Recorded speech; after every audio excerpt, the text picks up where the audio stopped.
Mohamed Merah, le suspect, est un Français de 23 ans d'origine algérienne. Selon un jeune homme se présentant comme un proche, le tueur présumé, qui a grandi dans un quartier populaire, travaillait dans une carrosserie. Il était connu des services de police. Il a été condamné à plusieurs reprises, mais pour des vols. Le quartier des Isards se caractérise surtout par une délinquance par rapport à la drogue. Il n'a jamais été dans des histoires de ce style, mais c'était des histoires de vol.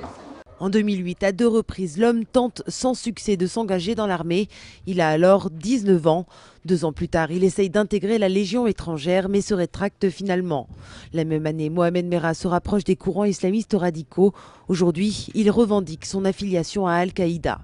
Ce garçon, tout d'un coup, s'est radicalisé politiquement. Il était parti en Afghanistan, ça je l'avais appris, ça corrobore ce que disent les services de renseignement à l'heure actuelle, en disant que c'est quelqu'un qui était connu et surveillé pour être allé en Afghanistan. Selon certaines informations, Mohamed Merah aurait suivi des entraînements dans des camps qui accueillent notamment des talibans pakistanais et des djihadistes étrangers. Lors de ces crimes, l'homme semble toujours très calme, précis, des traits de personnalité confirmés ce matin lors du raid. Quelqu'un de déterminé, quelqu'un de grand sang-froid, quelqu'un de très maître de lui.